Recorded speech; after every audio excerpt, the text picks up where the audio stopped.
Hello students, हम लोग पढ़ रहे थे भैया कोनिक सेक्शन संघ परिच्छेद। कोनिक सेक्शंस में आपको हम पढ़ा रहे थे इलिप्स दीर्घवृत्त, जिसमें हमने आपको एक हाइपोथेसिस और उसके स्टैंडर्ड्स इक्वेशंस की चर्चा की है। उसका स्टैंडर्ड्स इक्वेशन का प्रूफ भी बताया है वहाँ पर। तो आज उसी के आगे का टॉपिक है व्यापक समीकरण, जिसे हम लोग कहते हैं जनरल इक्वेशंस ऑफ इलिप्स। कैसे जनरल इक्वेशन फाइंड आउट करेंगे, इसको हम लोग आज सीखते हैं। ठीक, तो आइए देखते हैं। मान लिया कि कोई इलिप्स है, ठीक, और एक नेता ये है, एक नेता ये है,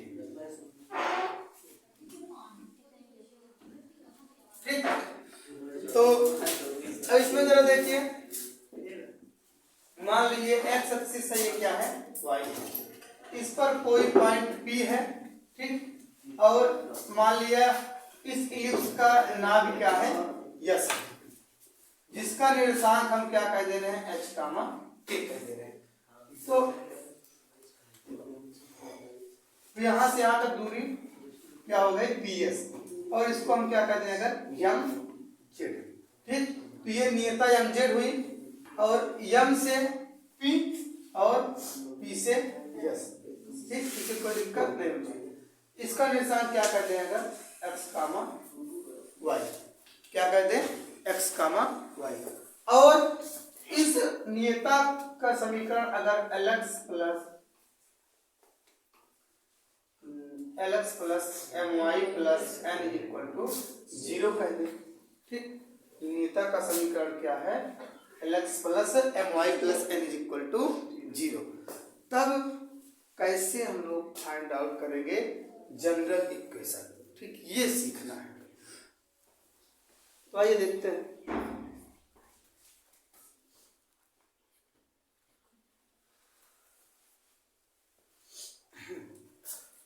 थोड़ा सा यहाँ आपको एक कॉन्सेप्ट कई बार हमने सिखाया है, स्ट्रेट लाइन में पढ़ाया था। जैसे कोई रेखा है, ठीक, और उस रेखा पर किसी बिंदु से लंब डाला जाए और इसका निर्देशांक आपको पता हो, ठीक, और इस रेखा का समीकरण पता हो, ठीक। तो इसके बीच की डिस्टेंस आप लोग निकाल लेते हैं, बीच की डिस्टेंस निकाल लेते थे ना। कैसे करते थे, मान लो डिस्टेंस डी है, तो डी बराबर a x plus b y plus c upon under root a square plus का स्क्वायर, यही करते थे ना। ये कॉन्सेप्ट यहाँ भी यूज में आएगा। और एक कॉन्सेप्ट आपको यूज में यहाँ लगने वाला है कि आपको हमने पढ़ाया है इलिप्स की हाइपोथेसिस, मतलब संकल्पना परिभाषा में, कि जो पी से एस की डिस्टेंस होती है, मतलब इलिप्स पर स्थित किसी बिंदु से उसके नाभि, ये क्या भैया, ये नाभि है, ठीक, नाभि की दूरी और उस बिंदु से नियता की दूरी का अनुपात जो होता है, उसकी उत्केंद्रता मतलब इसेंट्रिसिटी ई के बराबर होता है। ये कॉन्सेप्ट हमने आपको पढ़ा रखा है, ठीक। किसी कोई दिक्कत यहाँ तक नहीं होनी चाहिए। तो आइए देखते हैं, सॉल्व करते हैं।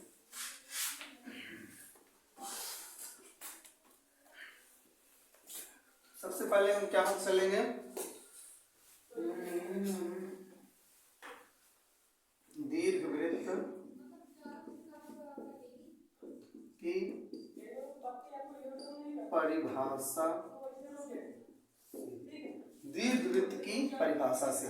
तो दीर्घवृत्त की परिभाषा यही कहती है कि दीर्घवृत्त पर स्थित किसी बिंदु और उस बिंदु से नियता तक की दूरी का जो अनुपात होगा वो उत्केंद्रता ई के बराबर होता है। मतलब उस बिंदु से दूरी और उस बिंदु से नियता तक की दूरी, एम तक की दूरी का अनुपात, मतलब p s upon p m बराबर उत्केंद्रता। यहाँ तक किसी कोई दिक्कत नहीं होनी चाहिए ना। अब आगे चलें, आप लोग कंसंट्रेशन से समझेंगे तो हम आपको बता रहे हैं बिल्कुल आपको दिक्कत कहीं भी नहीं आएगी। अगर आप सही से क्लास में हैं, कोई भी बच्चा अगर हमारी क्लास में सीरियसली है तो हम ये दावे के साथ कहते हैं अगर वो मैथ का स्टूडेंट्स नहीं बायोलॉजी का तब भी उसको मैथ समझ में आएगी। इतना हम कंसंट्रेशन अगर वो बना के रखा है तो इतना हम दावे के साथ कह सकते हैं। ठीक, तो PS अपान PM कहाँ से आया? दीर्घवृत्त की डिफिनेशन होती है कि अगर उस पर स्थित कोई बिंदु है, उस बिंदु से नाभ की दूरी और उस बिंदु से नियता तक की दूरी का अनुपात जो होगा उसकी उत्केंद्रता, मतलब इंग्लिश में बोले तो इसेंट्रिसिटी के बराबर होता है। तो PS अपान PM बराबर हम लिख सकते हैं PS is equal to A into PM। किसी कोई दिक्कत नहीं। अब जो हमने आपको कॉन्सेप्ट बताया वो यहाँ पर अप्लाई होगा। ठीक, पहली बात तो P से S तक की दूरी कैसे निकालेंगे? दो बिंदुओं के बीच की दूरी PS हम कैसे लिखेंगे? अंडर रूट करेंगे। ठीक, P से S तक दूरी कैसे निकालेंगे? x1 माइनस x2 का whole square plus y1 minus y2 का होल स्क्वायर, या इसको हम x1 कहें तो x1 माइनस x2 का whole square plus y1 minus y2 का होल स्क्वायर। और बात होगी P से M हमको निकालना है PM, तो P से M में जो भी कॉन्सेप्ट बता के आया D बराबर x plus by plus c upon under root a square plus b square. ठीक, वो कॉन्सेप्ट यहाँ पर यूज होने वाला। ठीक, तो देखिए लिखते हैं PS बराबर कैसे लिखेंगे? Under root h minus x, या उसको आप माने x माइनस h। ठीक, कुछ भी लिख सकते हैं, उसमें कोई दिक्कत नहीं। ठीक, तो क्या हो जाएगा? x माइनस एच का whole square plus y minus k का whole square is equal to E into PM कैसे निकालेंगे? P से M अभी अभी हमने आपको बताया ना कि B बराबर क्या लिखेंगे? AX plus BY plus C upon under root A square plus B square. ठीक, क्योंकि इतना होता है ना, तो अब यहाँ पर जब रेखा AX plus BY plus C थी तब कितना हुआ, और जब रेखा क्या है, मतलब नेता का समीकरण क्या है? LX plus MY plus N है, तो ये हो जाएगा। तो क्या लिखेंगे? LX plus MY plus N upon under root L square plus M square. ठीक, यहाँ तक किसी को दिक्कत नहीं होनी चाहिए।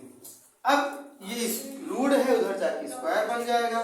x माइनस एच का whole square plus y minus a का whole square is equal to e square into LX plus MY plus का n अपान का under root L square plus M square का होल स्क्वायर। यहाँ तक किसी कोई दिक्कत नहीं होनी चाहिए। यही वृत्त का सामान्य समीकरण है, तो सारी व्यापक समीकरण है। ठीक, बस इतना बहुत है, आप इतने में ही रख के चलेंगे और सॉल्व करने का कोई मतलब नहीं है। आप यही रखेंगे, जो नाक का निशान होगा या चौर के रखेंगे, जो रेखा होगी उसको, रेखा का समीकरण होगा उसको रखेंगे x y की टर्म में, और उसी के बाद सॉल्व हो जाएगा। ठीक, तो नोट करें। फिर तुरंत इसके बाद हम लोग पढ़ते हैं, इसके बाद और भी इसके दीर्घवृत्त के प्रकार के बारे में, रूपों के बारे में सीखते हैं।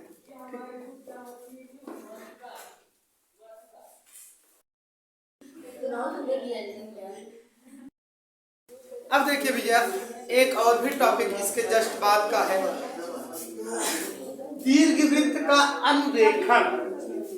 दीर्घवृत्त का क्या भैया? अनुरेखण, ट्रेसिंग ऑफ इलिप्स। कैसे दीर्घवृत्त का अनुरेखण करेंगे, इसको हमको आपको सीखना है। ठीक, तो थोड़ा सा दिमाग लगा करके समझेंगे। ठीक, कुछ नहीं है, थोड़ा सा कहने का मतलब उसी को कभी ए को जीरो, मतलब कभी एक्स को जीरो, कभी बी को जीरो, उसी को मान करके थोड़ा सा इधर उधर हम लोग करेंगे। ठीक, तो अब देखिए, मानते हैं दीर्घवृत्त का समीकरण, दीर्घवृत्त का समीकरण। तो एक जनरल इक्वेशन हम लोग निकाले हैं, x square plus x square upon a square plus y square upon b square equal to. ठीक, अब देखिए भैया, ये है दीर्घवृत्त का समीकरण, हमने आपको इसको प्रूव भी कराया है। अब अगर हम मानेंगे, माना अगर x बराबर 0, क्या x बराबर 0, जब इसका क्या होगा, x टर्म 0 हो जाएगा तो ये वाली वैल्यू पूरी क्या हो जाएगी 0, तब क्या होगा 0 प्लस वाई स्क्वायर अपान का बी स्क्वायर इक्वल टू 1। ठीक, तो ये क्या हो जाएगा y square equal to b square. ठीक, मतलब कि y equal to plus minus, किसी कोई दिक्कत नहीं होनी चाहिए। फिर उसके बाद मानेंगे यदि y इक्वल टू 0, ठीक, जब y इक्वल टू 0 तब क्या होगा x square upon a square plus 0 equal to 1। तो x square equal to a square, x is equal to plus minus. ठीक, किसी को दिक्कत नहीं होनी चाहिए। ये a और b क्या है, a और b क्या है, उनकी जो नाभिक है उनकी बात कर रहे हैं। ठीक, समझ में आई बात नहीं? तो अगर मान लो किसी क्वेश्चन में आपको x एक्सिस 0 कह रहा है, ठीक, तो आपको डायरेक्टली समझना है ये फॉर्म होगा। अगर y एक्सिस 0 कह रहा है तो ये फॉर्म होगा। ठीक, तो आपको इतना सॉल्व करना नहीं है। अगर आप वहां पर भी इतना सॉल्व करते हैं तो हमारे अभी पढ़ाने का कोई मतलब निकलेगा नहीं। ठीक, तो आपको डायरेक्टली वहां पर माइंड में तुरंत बात छप जानी चाहिए कि हाँ सर ने हमको ये बताया है, ये फॉर्म। अब थोड़ा सा और आगे समझिए। अगर हम इसी समीकरण को थोड़ा सा ट्रांसफर करके समझें तो एक बार x वैल्यू निकालें, एक बार y की वैल्यू निकालें। तो x square upon a square is equal to 1 minus y square upon b square. ठीक, तो हो जाएगा x square is equal to a square 1 minus y square upon b square. Square जाएगा उधर, रूट हो जाएगा, और a क्या होगा रिमूव हो जाएगा बाहर, और 1 minus y square upon b square. ठीक, एक फॉर्म ये बन गया, किसी को कोई दिक्कत नहीं होगी। अब मान लो कि हम y के टर्म में निकालें। ठीक, ये किसके लिए निकाले हैं, x के लिए। ठीक, x के लिए, फिर y के। ठीक, जब y के लिए निकालेंगे तो y को एक तरफ रखेंगे, y square upon b square. ठीक, is equal to 1 minus x square upon का बी स्क्वायर। ठीक, सॉरी ए स्क्वायर, और y square is equal to b square 1 minus x square upon का ए स्क्वायर। ठीक, क्या हो जाएगा x square upon a square. अब जरा देखो, ये स्क्वायर इधर जाएगा। ठीक, ये इधर जाएगा तो क्या हो जाएगा y is equal to square जाएगा, रूट बन जाएगा, और b बाहर हो जाएगा, root 1 minus x square upon sorry x square upon a square. ठीक, एक फॉर्म ये बन गया। कुछ नहीं किए हैं, केवल जो स्क्वायर था y का इधर चला गया, रूट बना, b स्क्वायर था तो रिमूव हो जाएगा, मतलब बाहर निकल आएगा। रिमूव मतलब रिमूव नहीं होगा, मतलब बाहर रूट से निकल आएगा। ठीक, और ये क्या बचेगा, जो बाकी की वैल्यू वो रूट में हो जाएगी। ठीक, किसी को कोई दिक्कत यहाँ तक नहीं होनी चाहिए, तो नोट करें, फिर आगे बात करते हैं। यहाँ आप लिख सकते हैं, ये देखो जो ये स्क्वायर था रूट से बाहर निकला, तो यहाँ प्लस माइनस दोनों सिंबल हो सकता है। ठीक, आप इसके लिए निश्चिंत रहें। यहाँ पर भी जब ये बी स्क्वायर था रूट से बाहर निकलेगा तो प्लस माइनस दोनों सिंबल हो सकता है। ठीक, अब नोट करें।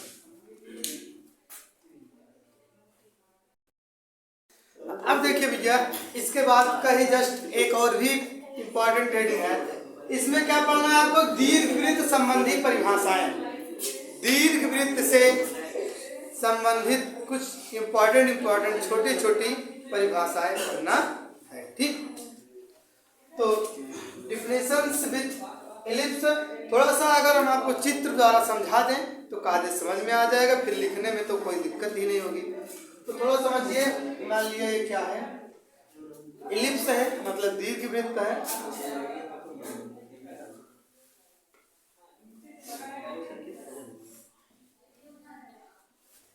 और एक रेखा ये है, और ये क्या है, एक्स एक्सिस है। ठीक, और ये वाई एक्सिस है। ठीक, और इसका ये मेन पॉइंट सी, मतलब ये जैसे आप ध्रुव पी मानते हैं वैसे क्या है, ये सी है, 0,0 है। ठीक, और ये क्या है, इधर कुछ काट रहा है, इसको हम ए कह दें, और इधर ये जो डिस्टेंस काट रहा है इसको हम क्या कह दें, ए। ठीक, तो ये मान लो क्या है, ए ही होगा। ठीक, और इसका निर्देशांक लिखेंगे तो -1, डिस्टेंस को तो ए ही लिखेंगे, माइनस प्लस से नहीं मतलब। इसको क्या लिखेंगे, ये ए हो जाएगा, ये भी, और इसका निर्देशांक क्या होगा, 1, 0। ठीक, और इसको अगर हम क्या कहें, बी, क्या हो गया, बी, और ये क्या हो गया, समझे। तो ये क्या होगा, ऊपर वाला भैया, ऊपर वाला हो जाएगा 0, बी। ठीक, 0, बी, और ये नीचे वाला क्या हो जाएगा, 0, ठीक, समझ में आ रही बात। अगर आपको थोड़ा सा अटपटा सा लग रहा है कि सर ये बड़ा है ये छोटा है, तब भी ये कैसे आप बराबर दिखा रहे हैं, तो इसके लिए एक समाधान है, फिर से हम बना देते हैं। देखिए इधर देखिए, ये क्या है, कोई दीर्घवृत्त है। ठीक, ठीक, ये एक्स एक्सिस हो गई, ये क्या हो गई, वाई एक्सिस हो गई। ठीक, हाँ, ये एक्स एक्सिस हो गई, और मान लो एक लाइन और एक। ठीक, अब जरा देखिए, ये सेंटर सी 0, ये पॉइंट ए डैश ए, 0, ये पॉइंट क्या हो गया, ए, इसका निर्देशांक हो जाएगा -a,0, ये बी हो गया, ये डैश हो गया, ये हो जाएगा 0, b, ये हो जाएगा 0, ठीक, 0, ठीक, यहाँ तक किसी कोई दिक्कत नहीं होनी चाहिए।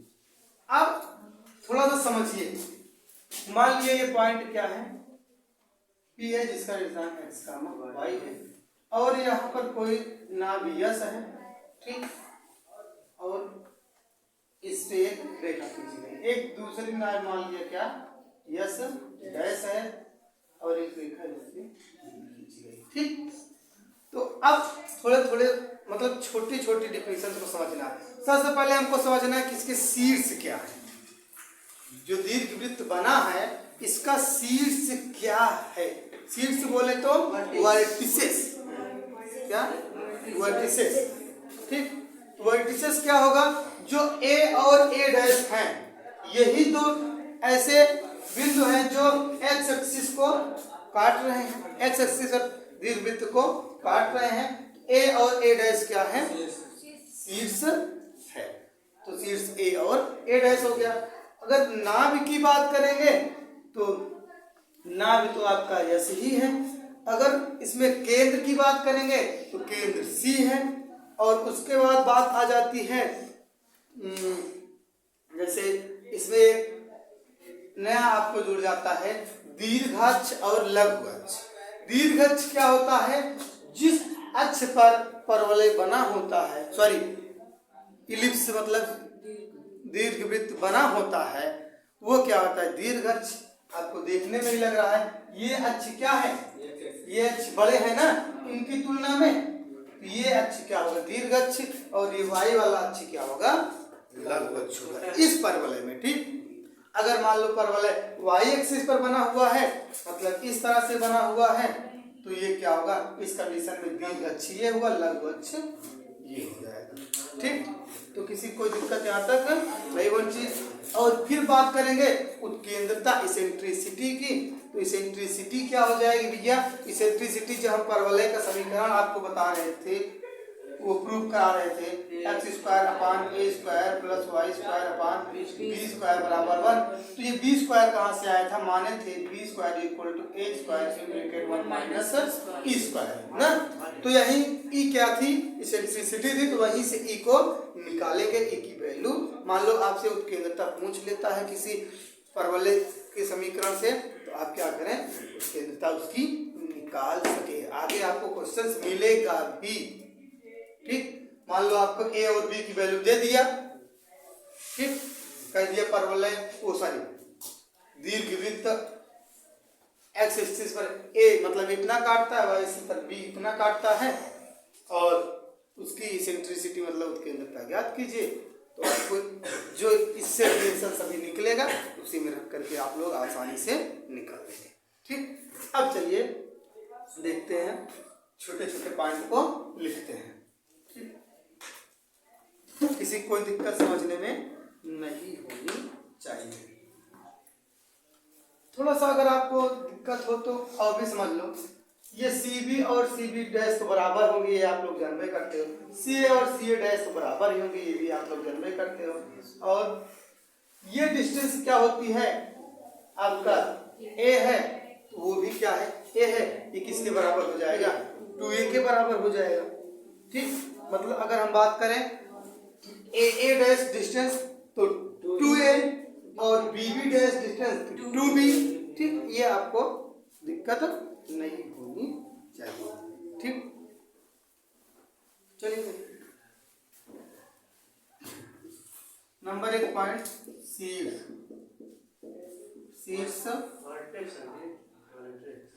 वर्टिसेस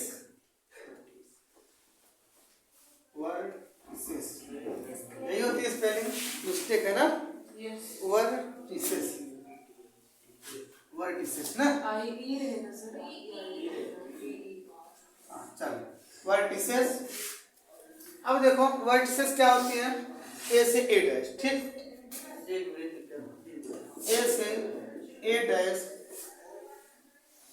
या आप ऐसा बोल सकते हैं A डैश क्या है, A कामा A डैश दीर्घ वृत्त के शीर्ष। अगर परिभाषा लिखना हो तो आगे लिख सकते हो कि पर वो दीर्घ वृत्त एक्सिस को जिस जिस बिंदु पर काटता है वही बिंदु क्या होंगे उसके शीर्ष होंगे। ठीक, अगर निर्देशांक की बात करेंगे तो A का निर्देशांक क्या हो जाएगा -a कामा 0, और A डैश का निर्देशांक क्या हो जाएगा a कामा 0, और A डैश दूरी की बात करेंगे तो 2A हो जाएगा। ठीक, किसी कोई दिक्कत नहीं होनी चाहिए। अब नंबर 2 की अगर बात करें तो दीर्घाक्ष और लघु अक्ष, दीर्घाक्ष और लघु अक्ष। ठीक, दीर्घाक्ष और लघु अक्ष मतलब major axis and minor axis.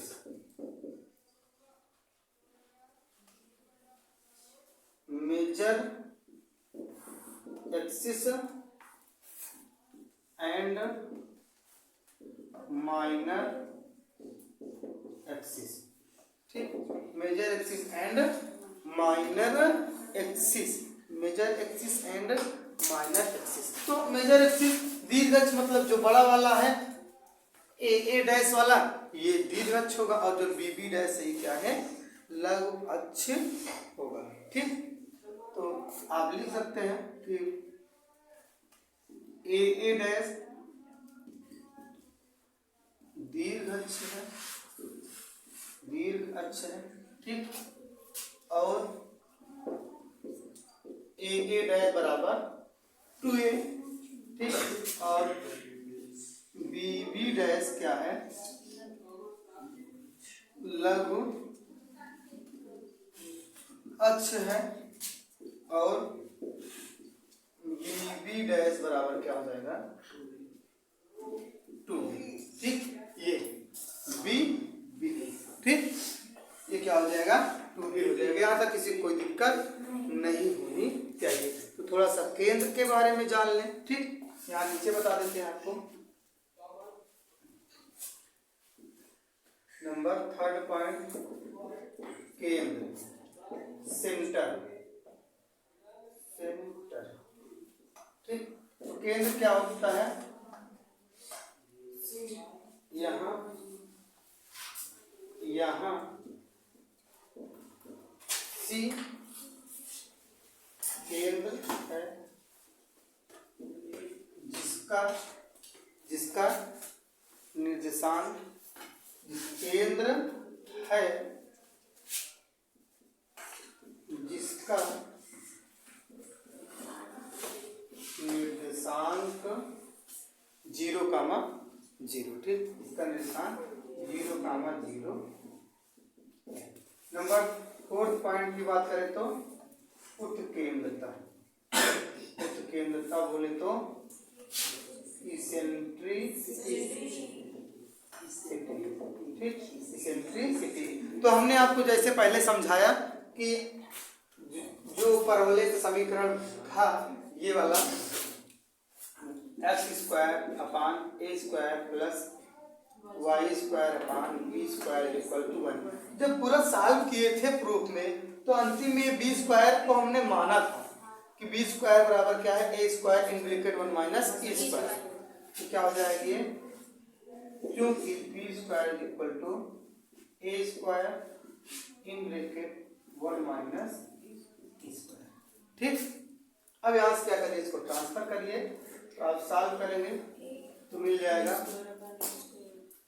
b² upon a², ठीक, is equal to 1 minus e²। ठीक, अब इसको इधर सॉल्व करते हैं नीचे, तो ये क्या होगा, 1 इधर आएगा, तो 1 इधर आएगा तो माइनस होगा। ठीक, माइनस होगा, और ये माइनस इधर आके प्लस कर देगा। इधर थोड़ा समझो, minus e² is equal to -1 plus b² upon a²। ठीक, और आगे सॉल्व करेंगे तो क्या हो जाएगा, ये माइनस इधर जाके गुणा होगा। ठीक, और e² भी जाएगा, तो ये माइनस वाला प्लस ये वाला माइनस हो जाएगा। तो e बराबर क्या मिल जाएगा, √1 माइनस b² अपान a²। ठीक, शायद दिख नहीं रहा है, तो 1 मिनट। अब देखो, अब दिखाई देगा। हम क्या बता रहे थे कि ये माइनस जाके उधर गुणा होगा, ये प्लस हो जाएगा, ये माइनस हो जाएगा, और स्क्वायर जाएगा उधर रूट बना लेगा। तो e बराबर हो जाएगा √1 माइनस b² अपान a²। ठीक, और यही क्या होगा, इसेंट्रिसिटी की वैल्यू हो जाएगी। ठीक, किसी कोई दिक्कत नहीं होनी चाहिए, तो नोट करें। ठीक, आज के लिए इतना काफ़ी है, काफ़ी कुछ हम लोगों ने सीखा। अब नेक्स्ट डे मिलेंगे कुछ नेक्स्ट कॉन्सेप्ट के साथ, नए क्वेश्चंस को ट्राई करेंगे बताने का। तब तक के लिए जुड़े रहिए, बने रहिए। लक्ष्य एकेडमी के साथ सफलता अवश्य मिलेगी। जय हिंद।